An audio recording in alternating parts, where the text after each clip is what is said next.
What's going on, guys? It's Mr. Athletic9916.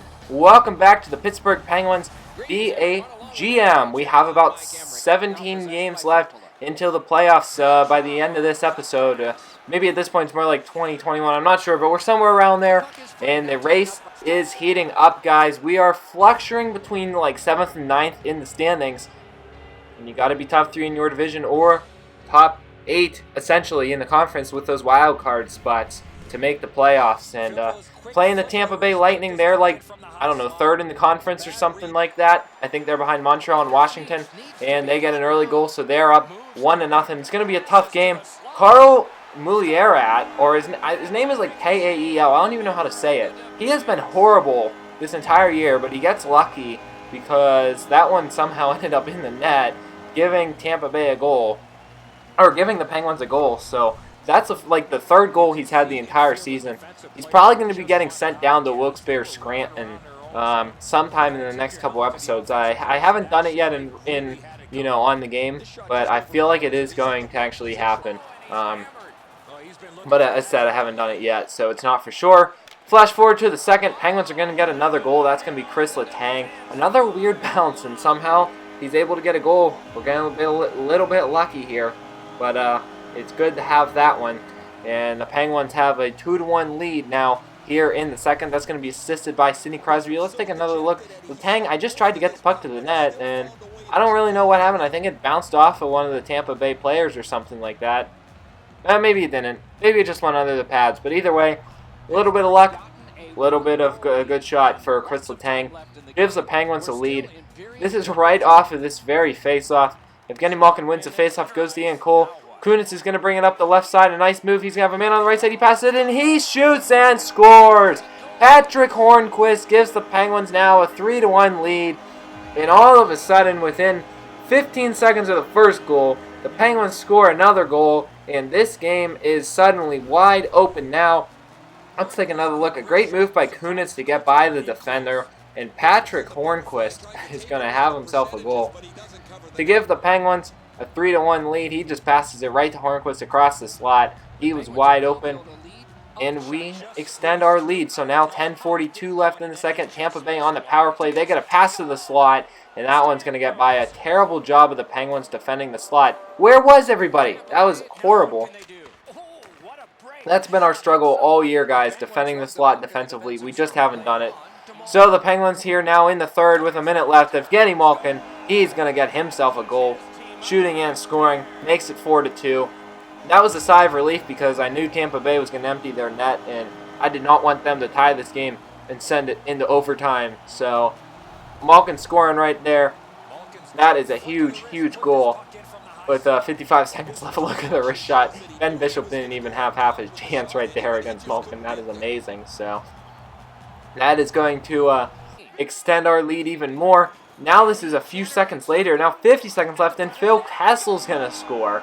And it's now 5-2. So another goal right after Malkin's goal. We got like a pair of goals 2 different times in this game.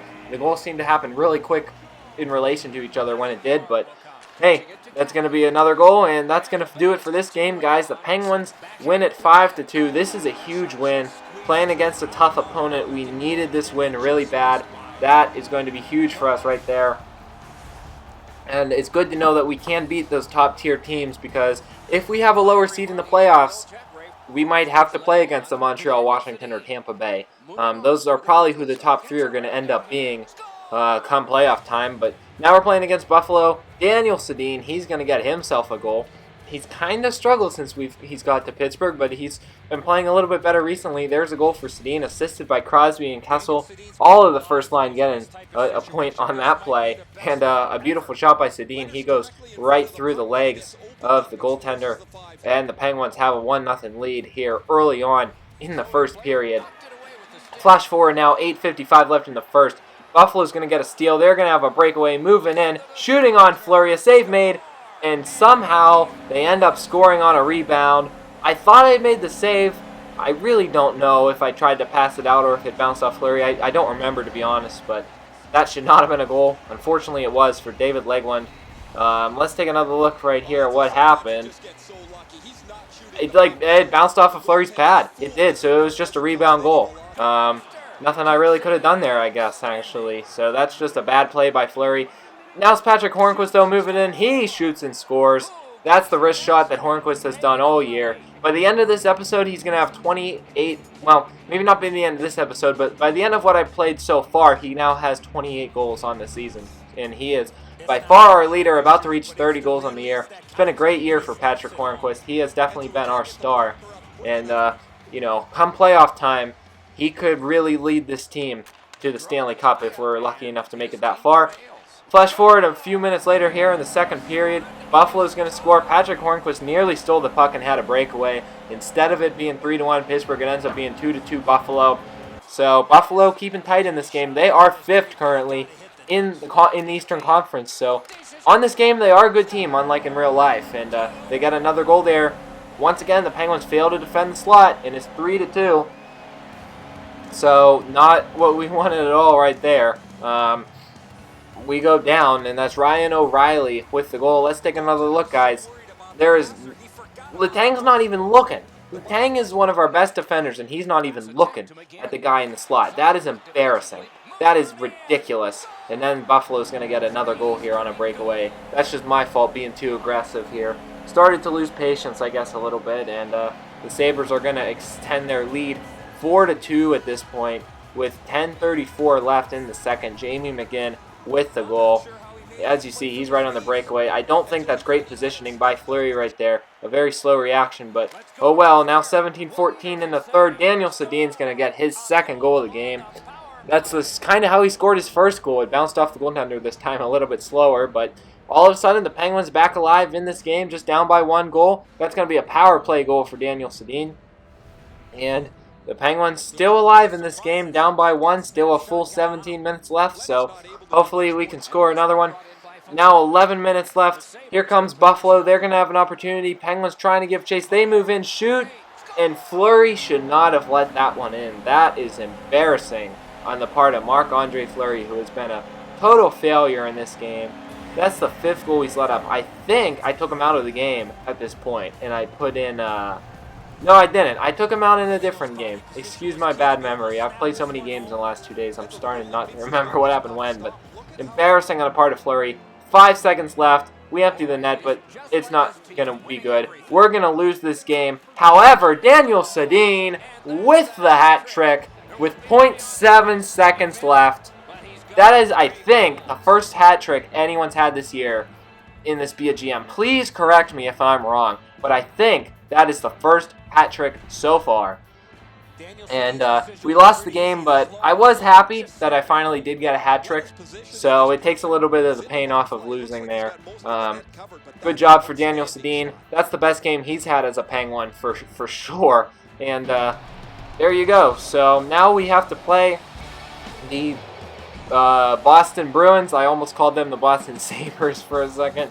That's pretty embarrassing, but Wednesday night rivalry on NBC Sports Network up in Boston. They're 32-26-2. We're 31-22-6. I think they're only like a few points behind us in the standings, so we need to win this game because we got to keep Boston behind us. We cannot make them a playoff team. Patrick Hornquist is going to get another goal to give the Penguins an early 1-0 lead in the 3rd minute of the game. And that's a great way to start it, guys. Beautiful goal there, assisted by David Perron and Evgeny Malkin. Let's take a look. That's another play, just skating on the right side. Skating on the left side, passing it to the right side. And the Penguins get the early lead. Patrick Hornquist, another goal for him on this season. He's done a great job. Now you flash forward, 14 minutes left in the first. Bo Bennett with the puck. He's going to get tripped up. I don't know why that wasn't a penalty. Boston's going to score. That made me pretty angry. I thought that should have been a penalty right there. But unfortunately it wasn't. Game is now tied at 1 with 14 minutes left in the first, so Boston's able to equalize right there. Chris Kelly with the goal, assisted by Renato. And take a look. Again, failure to cover the slot. Not much you could do. Clendening's helmet was laying on the ground back there. This a minute later, Boston on the power play. Ian Cole with the puck. He's going to try to dump it. Here's now Pascal Dupuis. He moves to the front. He shoots. He scores.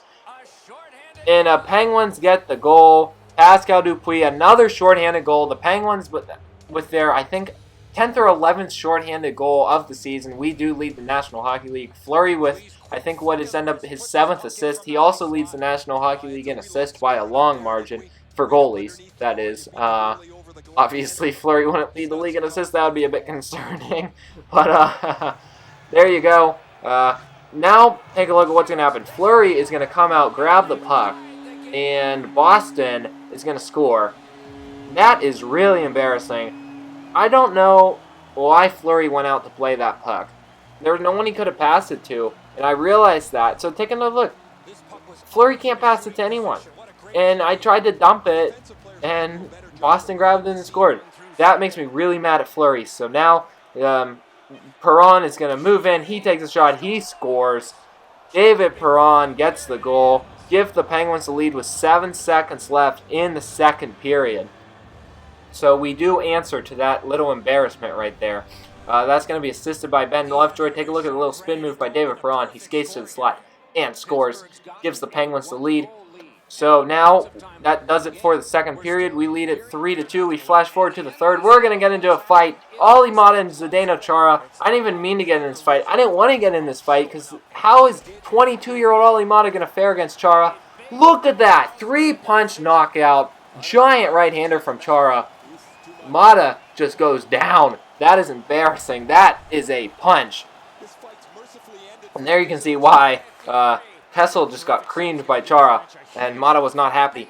He took up the fight. I give him credit for trying. That's really hard. Now it's going to be Patrick Hornquist with an opportunity, and he's going to score. That one went off of the defender, and the Penguins now have a 4-2 lead. All of a sudden, we have given ourselves a good lead here in the third period with just 17 minutes left. So trying to wrap this game up now in Boston. As you can see, there's another view of the goal. I'm not really sure how it ended up going in, but it's another goal for Hornquist. I think that's what his second of the game now. So maybe another hat trick coming up. I don't know. It's going to be a third goal for Boston, though. They get a few rebounds, and they score. David Krejci with the goal. Boston staying alive. 10 minutes left. It's now 4-3. Unfortunately, they did score their third goal of the game.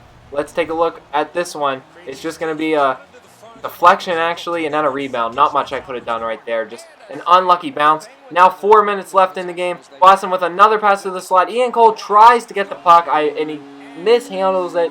That allows Boston to get it right in the slot and score. The game is tied. A huge comeback by the Bruins. And Blades in the team celebrate right there. That's going to be Chris Kelly assisted by Renato. That's his second assist of the game. Let's take another look right there. Ian Cole just mishandled the puck, and the game is tied. That's Kelly's second goal of the game. So you got two players getting 2 goals this game. 4 minutes left now. This is right off the face-off after that goal. Olli Maatta is going to go behind the net to grab it. He passes it to Dupuis. Dupuis brings it up the middle to Sutter. Here comes Brandon Sutter over the blue line. He moves in. He's going to see what he can do. He takes a shot. It's going to be a save made, but it goes in. Chris Kunitz somehow got that puck to go in.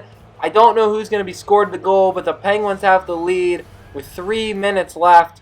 Let's take another look. Sutter up the right side, took the shot, and I think it just somehow trickled underneath the Boston goaltender. I got a lot of lucky goals in this video, didn't I? That's going to be it for this game, though. We win 5-4. I want to thank everyone for watching. 2 out of 3 victories is not bad.